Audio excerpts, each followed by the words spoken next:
presents to you Honest Talk. Hello folks, we are privileged to announce that today Madam Shweta Shalini is joining us. Madam Shweta Shalini is a social visionary who has gained a prominent position in society due to her exemplary work. With her dynamic leadership, she has brought about much desired social reforms through initiatives to empower individuals to become the backbone of an enterprising India. A persuasive orator with an engineering background, she chose to enhance and explore her career in the social arena. After achieving engineering and management degree, she founded and successfully established two technology companies. A unique blend of being a technocrat personifies a strength of a woman. Her rise to prominence in such a short can be attributed to her tech savviness, tenacity, competence, conviction, decisiveness, and leadership quality. So, let's begin our talk with Madam Shweta Shalini.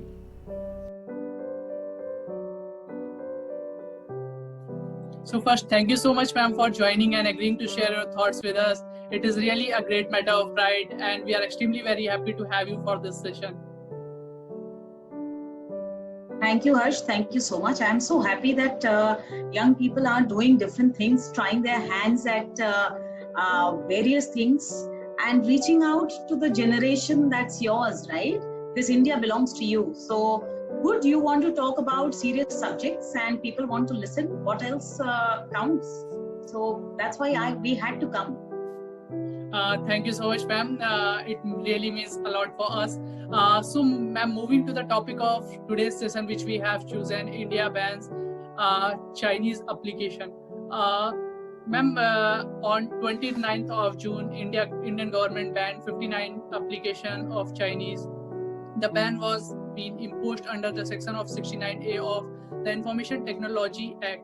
So, my question to you is that what will be its impact on Chinese? What will be its impact here? Okay, so first and foremost, because most of the people who are going to see this are going to be young people, and we are also going to have a lot of viewers from the cities are going to see this answer. So let me first tell you what exactly does it mean when we say that we have banned the Chinese apps and why was it necessary? So first and foremost, please understand that all of us know what happened on that dreaded night on the 15th when we lost 20 soldiers. Also understand what practically is the policy of China. Now, if you heard what our Honorable Prime Minister said in Leh the other day, he basically said that Vistarvadi versus Vikasvadi, right? So वो युग जो विस्तार का था वो चला गया. So it's a known strategy. What do the Chinese follow? They follow a strategy which says 2 steps forward and 1 step backwards. So they basically go and capture land. There are about 17 countries, including the erstwhile USSR and Russia, where they have captured land. Now, this was at one point of time one of the ways for expansion. So the expansionist powers like China, just to spread their world order to become the next big superpower of the world, they basically started to expand. Now, for years together, we know the battle that happened in 1962 or post that for the past 50 long years. And the kind of leadership we had for 70 long years in our country, we basically resigned to the fact that if somebody took away our land, it was okay. And in the 1962 battle, we basically, when the Chinese took a part of our land, which was Aksai Chin, there was a battle that followed. Of course, we lost that battle. But what followed through was that internationally it was agreed that you and us, we will keep and restrict ourselves to our boundaries. Now, you also need to understand, and you viewers need to understand, that China is a communist regime. So the PLA, which is the People's Liberation Army of China basically reports directly to the president. So the chief of the army is the president himself.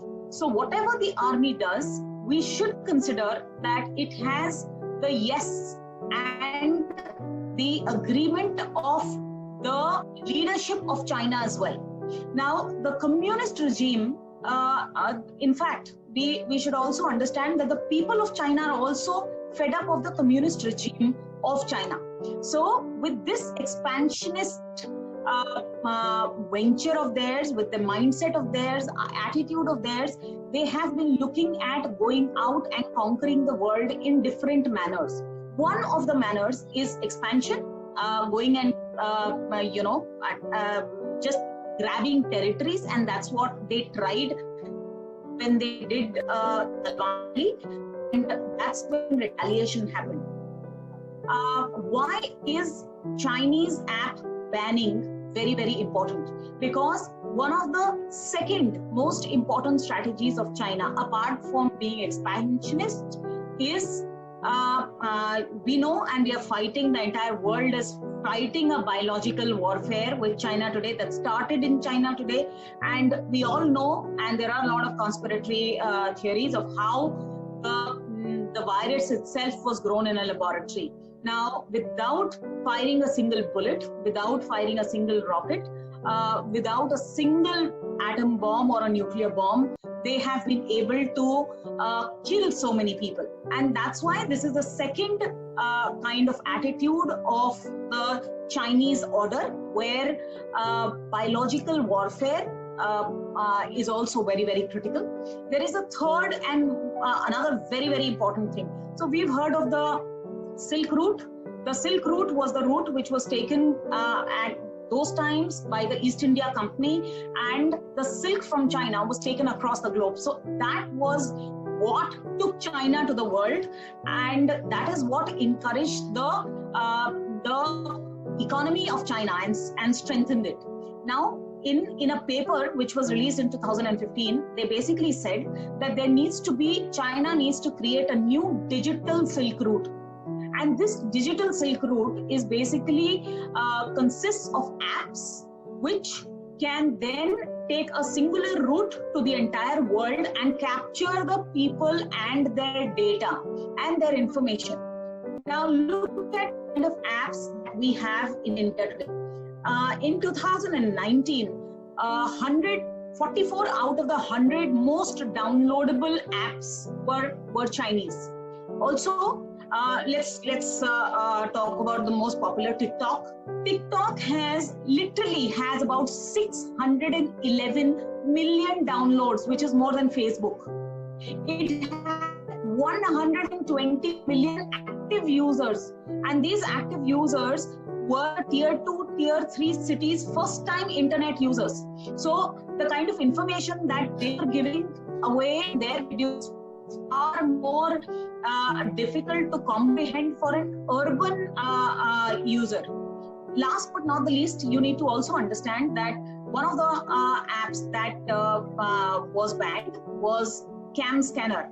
Now, who was using Cam Scanner? All our government offices were actually using Cam Scanner to scan the data.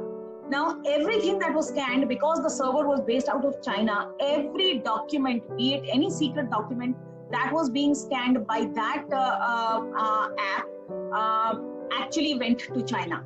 So let's understand that this would have been the next warfare, the digital warfare and the cyber warfare, and data being the most important thing in that warfare. We are actually giving away our arms, our secrets, our data before we could actually fight the battle. Hence, banning was extremely important, and that's why this ban actually happened.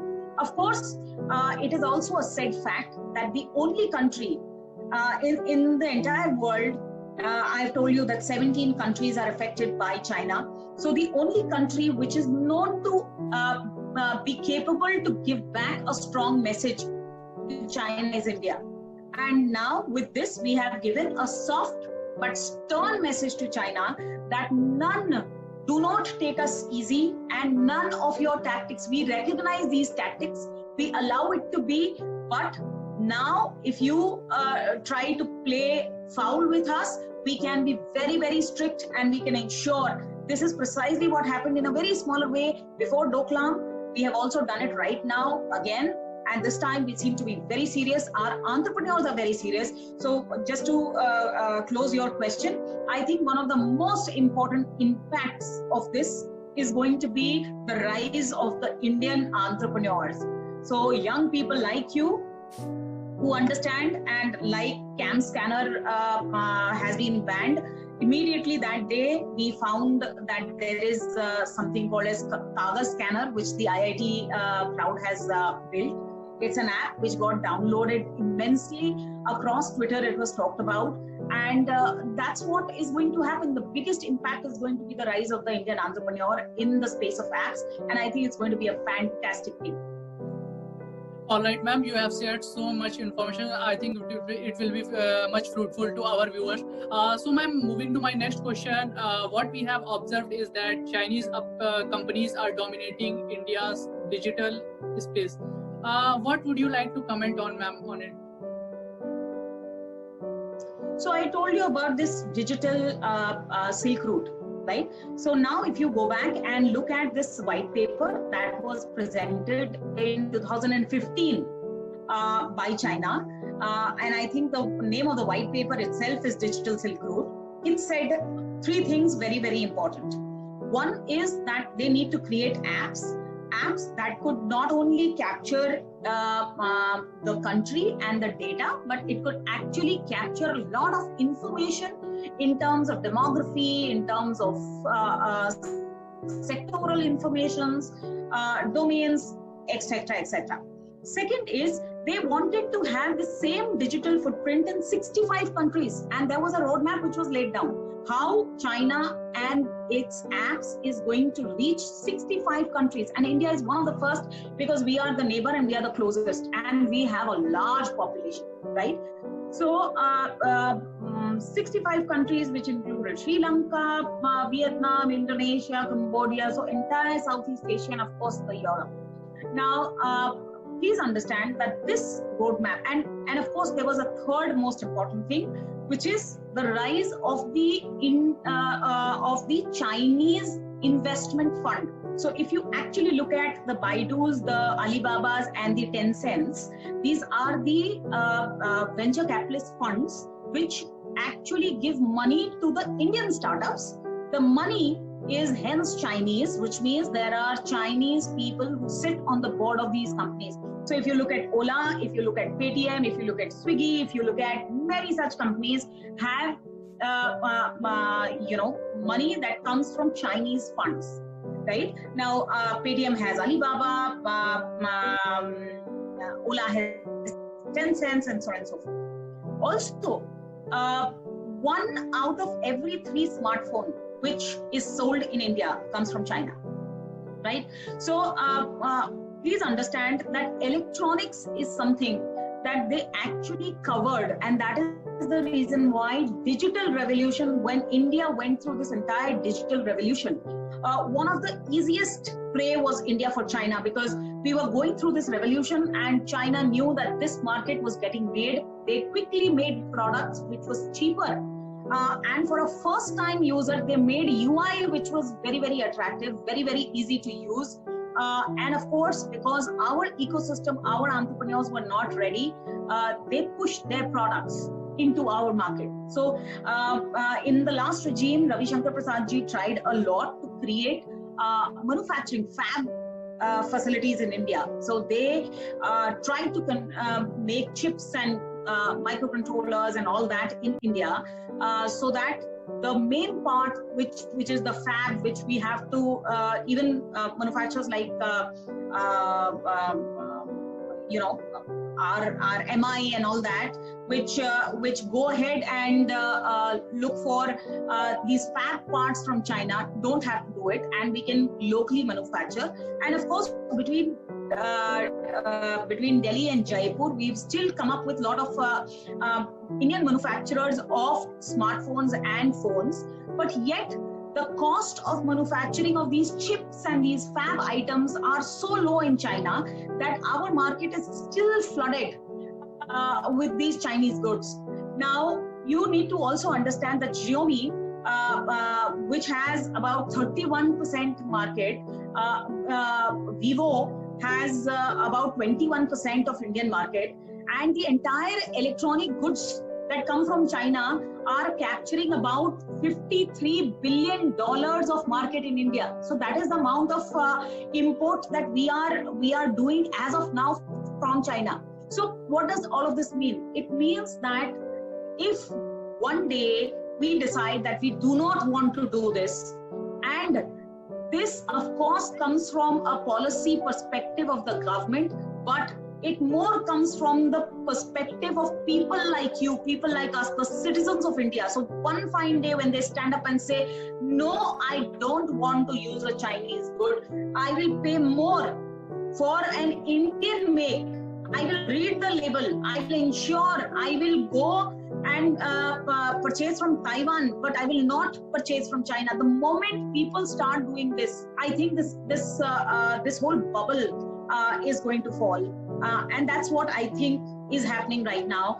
Government is supporting with the policies, but it is the people who are rising to say no to Chinese products and ban Chinese products. I think when government banned TikTok and all the other 59 apps, much before that, people itself were rallying and saying that ban TikTok, ban Chinese apps, and so on and so forth. So I think it's the rise of people, youngsters like you, it is the rise of the Indian voice, and it is the rise of the Indian entrepreneur which is going to change the face of India and the imports that we get from China. All right, ma'am.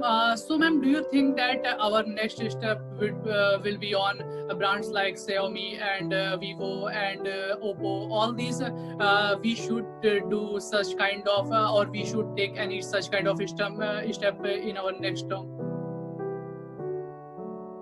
See, you need to understand. For example, another player is Huawei. So Huawei makes electronic equipment, right? So which means what? Which means that Huawei has, so in your towers, mobile towers, when you erect those towers, you need equipments which are made by Huawei, right? Now, if you look at Jio, when Dhirubhai Ambani ji dreamt of the fact that one day everyone in my country will have a mobile phone, he also decided, and hence both his sons followed suit, was that he will not use any Chinese product while he was building for India. So while the entire Jio network was built, none of the Chinese products were used, right? Huawei, for example, today captures, or ZTE, are two telecom equipment manufacturers, vendors, which are very prevalent in India. But Huawei was banned from Australia, from Japan, from the US, and so there was this front which actually banned Huawei because of their not so good relationship with China and Huawei's performance. So you need to understand this, that yes, it lies in the perspective of the government. So the government has now started slowly and steadily deciding that in the government orders, whatever the government does, so it has been cancelling Chinese orders for now. It has decided that Chinese goods which were procured by the government will no longer be procured, and so on and so forth. But the larger decision is going to come by the larger corporates of the country and the users and consumers of our country, when they will rally and say that no, I am not going to buy, because the larger money does not come from these big products. The larger money comes from your Ganpati idol which you buy, the agarbatti that you buy, the pens and the LED lightings that we buy on Diwali and other festivals, which come from China. And that is where the problem lies. It is these things. So in every big manufacturing, this is the smallest of the things which comes from China. So when you are manufacturing a jeans, the denim comes from India, which is from Arvind Mills. The entire tailoring, the entire designing is done in India with Raymonds. But the zip comes from China, and that's where the catch is. The zip is required, and it is required in huge numbers. Now we need a manufacturer in India which will support zip manufacturing, and that too in such large numbers and in lower cost. Now, for us to achieve that that amount of manufacturing or that level of manufacturing, we will still take some time. So till that time, at least in my personal opinion, I think we must start importing from other countries like Taiwan or Vietnam or other countries, just to support Indian entrepreneurs. Another thing that I have been talking about is cluster SMEs. So in clusters, SMEs should be supported to so that a large number of zip manufacturers can manufacture together, so that the government can support that cluster manufacturing, and hence we can match the volume and the price of China, and so on and so forth. So such things government is also trying. I think the people sitting on the top, right from the Prime Minister to the entire cabinet, I think they are hugely nationalist. They know that they love their country, and it is important that India, its people, its vision, and the power of entrepreneurship, Atmanirbhar Bharat, as Narendra Modi ji says, is harnessed to the fullest. And I think this is the chance that we need to do. All right, ma'am. So moving to my next question, which is, ma'am, what do you think? How hard this ban hit the China?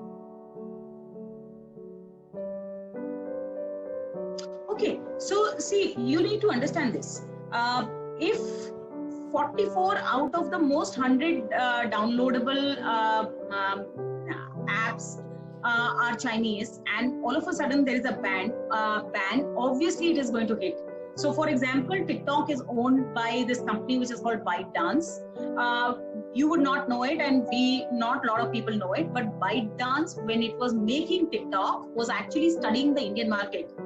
It actually picked up another company which was called Musical.ly. Earlier on, people were trying to sing on Musical.ly and all of that. Musical.ly was bought by TikTok so that they could get ready-made customers.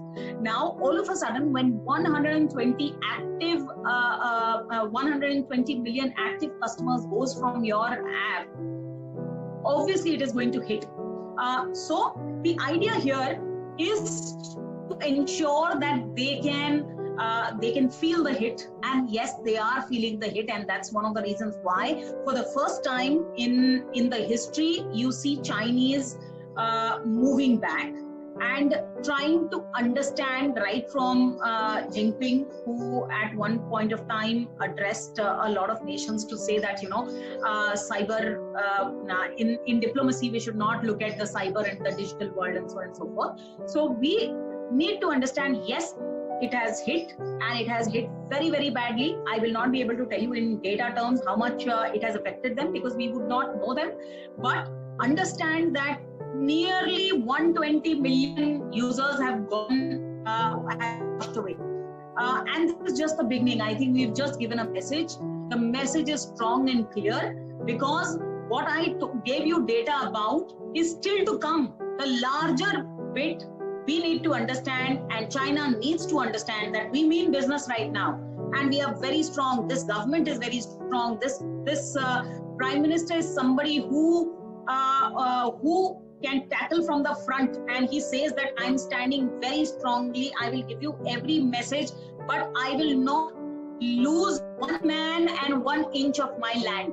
So this message, I think, has gone very, very clearly to the Chinese, and that was important. That was important. So I think we played soft diplomacy very well. It has hurt them. It has also made the people in our country realize that we need to stand up on our own feet, because now the bare fact is in front of us that they are earning money from us. So you see a lot of these apps like Mitro and all those coming in TikTok's place, and Hello's place, ShareChat is coming, and so on and so forth. So a lot of these apps are coming, and that, I think, is the larger impact. All right, ma'am. You have given so much valuable information. So, ma'am, as you are, I have read about you and found that you are from engineering and management background. So, my next question to you is that, ma'am, out of 11,443 apps from Chinese publishers, 59 were banned in India by Indian government. The main reason behind the banning all these were found that these apps were founded transferring the data of Indian users abroad without authorization. On which TikTok said that we have invited to meet with concerned government stakeholders for an opportunity to respond and submit clarification. So, ma'am, what do you think if they prove themselves that they were not indulged in any type of such activities, or if they promise to improve their security concerns and will meet all the privacy standards which Indian governments and required? So, do you think that will government is going to again allow all these applications for Indian users? Okay, so let's understand a couple of things. When Nikhil Gandhi had written that letter to Ravi Shankar Prasad ji, I had actually tweeted on top of that letter. See, I come from a technology background. I've been a technology entrepreneur, so I can tell you a couple of things. Now, the aim is not to, and I have been saying this time and again, I still want to repeat, the aim is not to disallow something which is like a very popular app in the hands of the people. So one, TikTok is loved. There are TikTok stars in India that people became a craze overnight and so on and so forth. Let's understand that TikTok was doing very, very well in India. Now, coming back to what Nikhil Gandhi has said and what I feel in it. Now, most critical thing is that, yes, are they giving away the data? So every company based out of India will say that no, we were not giving out the data, right? The question there is to ask the three following things. One, if they were not transferring the data, then is the data with us in a server which is based in India? So that is one of the primary questions. And to answer that question, we need to ensure that if it is not there, tomorrow, if we allow anything, the server needs to be in India. Second, and the most important thing, does it employ people in India? Does it, so you can't deny that because it is employing people in India, it is giving away money to the larger TikTokers and so on and so forth. So of course it's distributing in India, it's earning from India, it is distributing in India. But the third and the most important thing that needs to be tackled is IP transfer. So one of the most important asks that every government which is a nationalist government and which understands technology will ask that if you want to do business in India and if you are employing people from India, then you need to transfer technology to India. And that is the most critical thing. I do not think that anybody is going to allow that to happen, and that's when they will pack their bags. Because the idea here is to ensure that if you do not own the technology, for example, we don't own Zoom. So, you and I can be rest assured that whatever we are saying is somebody sitting out there in the US is reading it. We've all seen what happens in the FBI headquarters. If you've not seen it, go to Netflix, see there are hundreds of movies and you will find there is a movie called Snowden. See what happens in the FBI headquarters. So people are talking about data. People know, people are listening. Even I think a couple of days ago, there was a news article which said that there was a talk on Zoom between against China, and it was removed from the internet. That Zoom actually removed that. So people are listening. So until you do a technology transfer, until the server is in your control, you know that that technology is not in your control. So I personally feel that the alternative is for Indian entrepreneurs to stand up on their own feet. And I think this is what we intend to do as a government. As the Prime Minister has clearly mentioned that we want to be an Atmanirbhar Bharat, but we don't want to be a closed economy. We don't want to be known as a country which is so closed that we will not allow innovations from outside, innovators from outside, money from outside, brands from outside. We are a global economy and we want to do that. But you cannot take us for granted is the message crystal clear. All right, ma'am, you made a very good point that if any Chinese company or any other company would like to come and do business in India, then they have to set up their server in country itself. And also you made a very good point second, which is we have to promote entrepreneurship. So ma'am, my next question, and probably it is the last question, ma'am. Ma'am, what do you think, what are the opportunities available and how we should tackle these opportunities to make or start our own venture? Sorry, I lost you in between, Harsha. You didn't hear the question. Sure. Ma'am, I'm repeating my question. Ma'am, do you believe that will it give an opportunity for Indian startup to rise? Of course, I've been saying this, and I feel, Indian entrepreneurs are there, and they. So I don't know if you've read one of the, I think, Global Times tweeted saying that you have banned our apps, but and we as Chinese people want to tell our government that you should ban Indian apps. But are there any Indian apps in China? And he created one smiley. Anand Mahindra ji actually picked up that tweet. Even the GitHub is banned in China, ma'am. How we can promote our applications in China?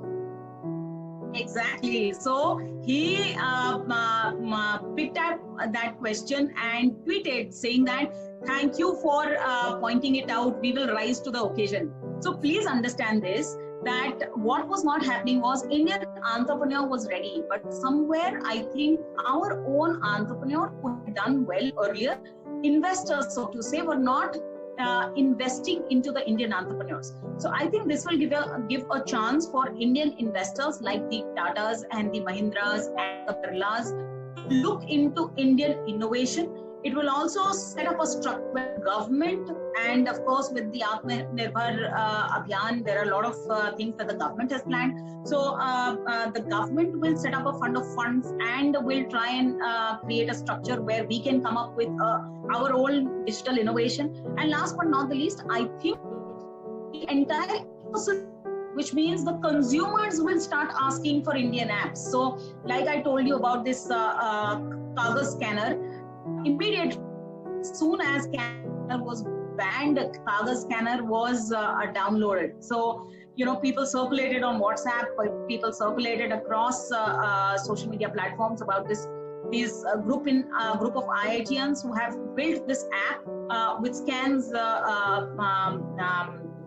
documents, and Kagaz scanner was downloaded. So we need to understand that the entire ecosystem, so this was a nudge which was required for the entire ecosystem to get into action. But yes, you are right, Delhi abhi dur hai. I think the entire set of people, the entrepreneurs, the investors, and the ecosystem, the consumers, need to do a lot of work to get where we have come back from, right? So where the Chinese have left us. It's a big void, but to fill it, we need hope, we need very quick action, and we need a lot of support. I think all these three things are now going to be available, hopefully, and the Indian entrepreneur is going to rise up. Yes, ma'am. In fact, what I have seen is that I was a part of MHRD Innovation Cell in many of its programs. The government itself is promoting entrepreneurship and innovation. That is the best part which I have found. And also, thank you so much, ma'am, for giving your important time with us. It was a healthy discussion with you over the topic. Thank you so much, ma'am, for joining. We look forward to conduct more and more sessions with you. Thank you so much. Thank you. Thanks.